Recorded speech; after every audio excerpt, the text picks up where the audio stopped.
ಬಿಸಿಯೂಟ ನೌಕರರ ವೇತನ ಹೆಚ್ಚಳ ಮಾಡಬೇಕು.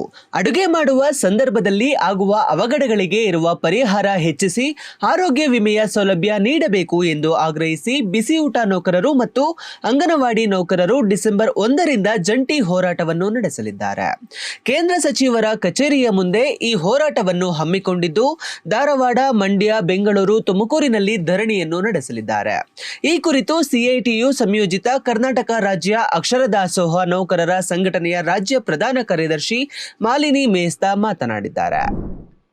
ಆಹಾರ, ಆರೋಗ್ಯ, ಶಿಕ್ಷಣ ಮೂರು ಇದರಲ್ಲಿ ಕೆಲಸ ಮಾಡ್ತಿರುವಂತಹ ತಾಯಂದಿರು ಸುಮಾರು ದೇಶದಲ್ಲಿ 58 ಲಕ್ಷ ಜನ ಇದ್ದಾರೆ. ಇವತ್ತು ನೀತಿ ಆಯೋಗ ಜಾರಿಗೆ ಬಂದ ನಂತರದಲ್ಲಿ ಕೇಂದ್ರ ಸರ್ಕಾರ ರಾಜ್ಯ ಸರ್ಕಾರಗಳಿಗೆ ಕೊಡ್ತಾ ಇರುವಂಥ ಅನುದಾನವನ್ನು ಕಡಿತಗೊಳಿಸಿದೆ. 60-40ಕ್ಕೆ ಬಂದು ನಿಂತಿದೆ. ಪ್ರಮುಖವಾಗಿ ಈ ದೇಶದಲ್ಲಿ ಕೆಲಸ ಮಾಡ್ತಿರುವಂತಹ ತಾಯಂದಿರು ಈ ಯೋಜನೆಯನ್ನು ICDS ಇರ್ಬೋದು, MDM ಇರ್ಬೋದು ಅಥವಾ NRHM ಇರ್ಬೋದು, ಈ ಮೂರು ಯೋಜನೆಗಳನ್ನು ಒಂದು ಉನ್ನತವಾದಂತಹ ಸ್ಥಾನಕ್ಕೆ ಏರಿಸೋದ್ರ ಮುಖಾಂತರ ಇಡೀ ದೇಶದಲ್ಲಿ ಇರುವಂತಹ ಅಪೌಷ್ಟಿಕತೆಯನ್ನು ತಡೆಯಲಿಕ್ಕೆ ಕೆಲಸವನ್ನು ಮಾಡ್ತಾ ಇದ್ದಾರೆ. ಶಾಲೆಯಲ್ಲಿ ಮಕ್ಕಳು ಅರ್ಧದಲ್ಲೇ ಶಾಲೆ ಬಿಡುವಂತಹ ಮಕ್ಕಳನ್ನು ನಿಲ್ಲಿಸಿ ಶಾಲೆಯನ್ನು ಕಂಟಿನ್ಯೂ ಮಾಡುವಂಥ ರೀತಿಯಲ್ಲಿ ಅವರು ಪ್ರೋತ್ಸಾಹವನ್ನು ಕೊಡ್ತಾ ಇದ್ದಾರೆ. ಮತ್ತು ಆರೋಗ್ಯದಲ್ಲಿ ಸಮಸ್ಯೆ ಆದಾಗ ಅವರಿಗೆ ಆರೋಗ್ಯವನ್ನು ಕಾಪಾಡುವಂತಹ ದೃಷ್ಟಿಕೋನದಿಂದ ಇವತ್ತು ಆಶಾ ನೌಕರರು ಕೆಲಸವನ್ನು ಮಾಡ್ತಾ ಇದ್ದಾರೆ. ಆದರೆ ಇವತ್ತು ಕೇಂದ್ರ ಸರ್ಕಾರ ಸುಮಾರು 3 ಟರ್ಮ್ನಲ್ಲಿ ಅಧಿಕಾರವನ್ನು ವಹಿಸಿಕೊಂಡಿದೆ. ಮೋದಿ ನೇತೃತ್ವದ ಸರ್ಕಾರ ಅಧಿಕಾರಕ್ಕೆ ಬಂದ ನಂತರದಲ್ಲಿ ಈ ಯೋಜನೆಗಳಿಗೆ ಕೊಡ್ತಾ ಇರುವಂಥ ಅನುದಾನವನ್ನು 40% ಕಡಿತವನ್ನು ಮಾಡ್ಕೊಂಡು ಬರ್ತಾ ಇದೆ. ನಾವು ಸರ್ಕಾರಕ್ಕೆ ಕೇಳ್ತಾ ಇರುವಂಥದ್ದು, ನೀವು ಬೇರೆ ಬೇರೆ ಸಂದರ್ಭದಲ್ಲಿ ಹೇಳ್ಕೊಂಡಿದ್ದೀರಿ, ಬೇಟಿ ಬಚಾವೋ ಬೇಟಿ ಪಡಾವೋ ಅಂತೀರಿ, ಸಬಲೀಕರಣ, ಹೆಣ್ಣುಮಕ್ಕಳ ಸಬಲೀಕರಣ ಮಾಡೋದೇ ನಮ್ಮ ಉದ್ದೇಶ ಅಂತೀರಿ. ನಮ್ಮ ದೇಶವನ್ನು ಹೆಣ್ಣುಮಕ್ಕಳಿಗೆ ಎಲ್ಲ ರೀತಿಯ ಸವಲತ್ತನ್ನು ಕೊಡೋದ್ರ ಮುಖಾಂತರ ನಾವೆಲ್ಲ ರೀತಿಯಲ್ಲಿ ಅನುಕೂಲವನ್ನು ಮಾಡಿದ್ದೀವಿ ಅಂತ ಹೇಳ್ಕೊತಾರೆ. ಬಟ್ ನಾವು ಈ ಸಂದರ್ಭದಲ್ಲಿ ಕೇಳಲಿಕ್ಕಿರುವಂಥದ್ದು, ಇವ್ರು ಯಾರು ನಿಮಗೆ ಹೆಣ್ಣುಮಕ್ಕಳಾಗಿ ಕಾಣಿಸ್ತಾ ಇಲ್ವಾ? ಅಥವಾ ನಿಮ್ಮದೇ ಯೋಜನೆಯಲ್ಲಿ ಕೆಲಸ ಮಾಡ್ತಿರೋರ ಬಗ್ಗೆ ನಿಮಗೆ ಗೌರವ ಇಲ್ವಾ? ಅಥವಾ ಅವರು ಬದುಕುವುದು ಹೇಗೆ ಅನ್ನೋದು ನಾವು ನಿಮಗೆ ಕೇಳ್ತಾ ಇದ್ದೀವಿ. ಈಗ ಸುಮಾರು ವರ್ಷಗಳಿಂದ ನಾವು ಕೇಳ್ಕೊಂಡು ಬಂದಿದ್ದೀವಿ. ಇವತ್ತಿನ ಬೆಲೆ ಏರಿಕೆಯಲ್ಲಿ ಯಾರೂ ಸಹ ಇಷ್ಟು ಕನಿಷ್ಠವಾದಂತಹ ರೀತಿಯ ವೇತನದಲ್ಲಿ ಜೀವನವನ್ನು ನಡೆಸಲಿಕ್ಕಾಗಲ್ಲ. ಬಿಸಿ ಊಟದವರಿಗೆ ನೀವು ಕೊಡ್ತಾ ಇರುವಂಥ ಸಂಬಳ ಕೇವಲ ಕೇಂದ್ರ ಸರ್ಕಾರ 600 ರೂಪಾಯಿ ಕೊಡುತ್ತೆ. ಉಳಿದೆಲ್ಲವೂ ಕೂಡ ರಾಜ್ಯದ ಪಾಲಾಗಿ ಇವತ್ತು 4600, 4700 ರೂಪಾಯಿಯಲ್ಲಿ ಇವತ್ತು ದುಡಿತಾ ಇದ್ದಾರೆ. ಇಂದಿನ ಬೆಲೆ ಏರಿಕೆಯಲ್ಲಿ ಇಷ್ಟು ಕಡಿಮೆ ವೇತನದಲ್ಲಿ ಯಾರಾದರೂ ಜೀವನವನ್ನು ನಡೆಸಲಿಕ್ಕಾಗತ್ತಾ ಅನ್ನೋದು ನಮ್ಮ ಮುಂದೆ ಇರುವಂಥ ಒಂದು ಪ್ರಶ್ನೆ. ಯಾಕೆ ಅಂತಂದರೆ, ಈ ಅನಾರೋಗ್ಯಕ್ಕೆ ಎಡೆಯಾದರೂ ಕೂಡ ಇವರಿಗೆ ಒಂದು ರಜಾ ಸಿಗೋದಿಲ್ಲ, ಅಥವಾ ಏನಾದರೂ ಸಮಸ್ಯೆಗಳನ್ನು ಉದ್ಭವ ಆದಾಗ ಅವರಿಗೆ ಯಾವುದೇ ಸೌಲಭ್ಯಗಳು ಕೊಡ್ತಾ ಇಲ್ಲ. ಮೂಲಭೂತವಾದಂಥ ಯಾವುದೇ ಸೌಲಭ್ಯಗಳನ್ನು ಕೊಡಲಾರ್ದೇ ಇವತ್ತು ದುಡಿಸ್ತಾ ಇದ್ದಾರೆ.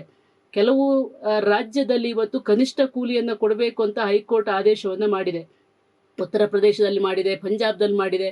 ಆದರೆ ಆ ಕನಿಷ್ಠ ವೇತನವನ್ನು ಆ ರಾಜ್ಯದಲ್ಲಿ ಕೂಡ ನೀವು ಜಾರಿಯನ್ನಗೊಳಿಸಿಲ್ಲ. ಅಂದರೆ ಈ ಇಡೀ ಯೋಜನೆಯನ್ನು ಖಾಸಗೀಕರಣವನ್ನು ಮಾಡುವಂಥ ಉದ್ದೇಶವನ್ನು ಇಟ್ಟು ಇವತ್ತು ಕೇಂದ್ರ ಸರ್ಕಾರ ಈ ಯೋಜನೆಗೆ ಕೊಡ್ತಾ ಇರುವಂಥ ಅನುದಾನವನ್ನು ಕಡಿತ ಮಾಡಿದೆ. ಈ ನೀತಿಯನ್ನು ವಾಪಸ್ ಆಗಬೇಕು ಅನ್ನೋದು ನಮ್ಮ ಮೂಲವಾದಂತಹ ಪ್ರಶ್ನೆ. ಇನ್ನು ಶಾಲೆಗಳಲ್ಲಿ ಸುಮಾರು ಅವರು ಹೆಚ್ಚು ಕಡಿಮೆ ಒಂದು ಬೆಳಿಗ್ಗೆ 8 ಶಾಲೆಗೆ ಬಂದರೆ 4 ಗಂಟೆವರೆಗೂ ಶಾಲೆಯಲ್ಲಿ ಕೆಲಸ ಮಾಡ್ತಾರೆ. ಹೆಚ್ಚು 6 ಗಂಟೆಗಿಂತಲೂ ಹೆಚ್ಚು ಕಾಲ ಕೆಲಸವನ್ನು ಮಾಡ್ತಾರೆ. ಆದರೆ ಸರ್ಕಾರದ ಕೈಪಿಡಿಯಲ್ಲಿರುವುದು ಕೇವಲ 4 ಗಂಟೆಯ ಕೆಲಸ ಅಂತ. ಇವತ್ತು ಆ 4 ಗಂಟೆಯ ಕೆಲಸ ಅಂತ ಇರೋದ್ರಿಂದಲೇ ಏನಾಗ್ತಾ ಇದೆ ಅಂತಂದರೆ, ಸರ್ಕಾರದ ಯಾವುದೇ ಸೌಲಭ್ಯಗಳು ಕೂಡ ಇವರಿಗೆ ಸಿಗಲಾರ್ದಂಥ ಪರಿಸ್ಥಿತಿಗಳು ಇವೆ. ಕನಿಷ್ಠ ಒಂದು 6 ತಾಸು ಅಂತ ಹೇಳಿ ಮೆನ್ಷನ್ ಆಗಿದ್ರೆ ಕಾರ್ಮಿಕ ಅವರು ಅಥವಾ ಅವರನ್ನ ನೌಕರರು ಅನ್ನುವಂಥ ರೀತಿಯಲ್ಲಾದ್ರೂ ಸವಲತ್ತುಗಳನ್ನು ಪಡಲಿಕ್ಕೆ ಸಾಧ್ಯತೆ ಇದೆ. ಇವತ್ತು ಆ ರೀತಿಯಲ್ಲಿ ಇರೋದಕ್ಕಾಗಿಯೇ ಅವರಿಗೆ ಯಾವುದೇ ಸವಲತ್ತುಗಳು ಸಿಗಲಾರ್ದೇ ಇವತ್ತು ದೊಡ್ಡ ರೀತಿಯ ಕಷ್ಟವನ್ನು ಎದುರಿಸುವಂಥ ಪರಿಸ್ಥಿತಿಗಳು ಬಂದಿದೆ. ಆರೋಗ್ಯ ಕೆಟ್ಟರೂ ಕೂಡ ಇವತ್ತು ಅವರಿಗೆ ಯಾವುದೇ ಆರೋಗ್ಯ ವಿಮೆ ಇಲ್ಲ. ನಾವು ಡಿಸೆಂಬರ್ 1ರಿಂದ ಕರ್ನಾಟಕ ರಾಜ್ಯವನ್ನು ಭೌಗೋಳಿಕವಾಗಿ 4 ಭಾಗವಾಗಿ ಮಾಡಿಕೊಂಡು ಕೇಂದ್ರ ಸರ್ಕಾರದ ಈ ನೀತಿಯನ್ನು ಖಂಡಿಸಿ ಕೇಂದ್ರ ಸಚಿವರು 4 ಜನ ಇದ್ದಾರೆ ನಮ್ಮ ರಾಜ್ಯದಲ್ಲಿ. ಒಂದು ಹುಬ್ಬಳ್ಳಿಯಲ್ಲಿರುವಂತಹ ಪ್ರಹ್ಲಾದ್ ಜೋಶಿ ಅವರು, ಮಂಡ್ಯದಲ್ಲಿರುವಂತಹ ಕುಮಾರಸ್ವಾಮಿ ಅವರು, ಹಾಗೆಯೇ ತುಮಕೂರಿನಲ್ಲಿರುವಂತಹ ವಿ ಸೋಮಣ್ಣರವರು ಮತ್ತು ಬೆಂಗಳೂರಿನಲ್ಲಿರುವಂತಹ ಶೋಭಾ ಕರಂದ್ಲಾಜೆ ಅವರು 4 ಕೇಂದ್ರ ಸಚಿವರ ಆಫೀಸಿನ ಎದುರುಗಡೆ ಒಂದು ಹೋರಾಟವನ್ನು ನಡೆಸಬೇಕು. ಡಿಸೆಂಬರ್ 1ರಿಂದ ಅನಿರ್ದಿಷ್ಟಾವಧಿ ಹೋರಾಟಕ್ಕೆ ಹೋಗಬೇಕು ಅನ್ನುವಂಥ ತೀರ್ಮಾನವನ್ನು ಮಾಡಿದ್ದೀವಿ.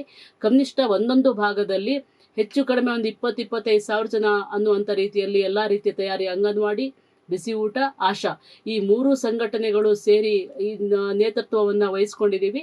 ಹಾಗಾಗಿ ಒಟ್ಟಾರೆಯಾಗಿ ಈ ಹೋರಾಟಕ್ಕೆ ನಾವು ಮುಂದುವರಿತಾ ಇದ್ದೇವೆ.